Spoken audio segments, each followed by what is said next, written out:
духовниот пост се состои во тоа, вели, да не зборуваме многу и лошо, да не клеветиме, да не ги злоставуваме луѓето, да не завидуваме, да не мразиме, да не се гневиме, да не озборуваме. Се она што е причина за некои грешни дела, се разбира, се случува најнапред во нашиот ум, во нашето срце, во умот со грешните мисли и помисли кои се раѓаат како последица на разговорот со мислите и фантазиите, а потоа во срцето се случуваат оние последици кога тие грешни мисли, помисли и фантазии од умот ќе слезат во срцето и почнуваме ние да чувствуваме грешни желби, чувства, покоти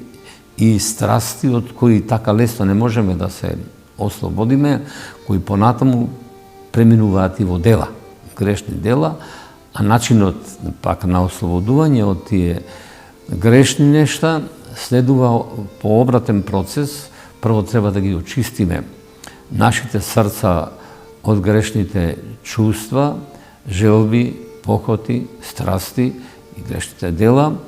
па потоа на тој начин да почнеме да го чистиме умот од грешните мисли, помислите и од фантазиите и на тој начин, значи прво го очистуваме срцето, па го просветлуваме умот со отстранувањето на овие грешни мисли, помисли и фантазии и после влегуваме во третата фаза на духовното совршенство, тоа е обожението, што многу ретко го постигнуваат луѓето, а од оние кои стигнале до тој третиот степен и успеале да останат во него и да живеат во него, тоа се светителите. И така, во тој дух на нештата, кога го разјаснуваме постот, следува и телесниот пост, тоа е кога ние постиме со храна која не е од производ животински, се мисли на месни производи, потоа од сирни производи, од јајца и така натаму се. И првата седмица од постот е уште јака, посилна и духовно се разбира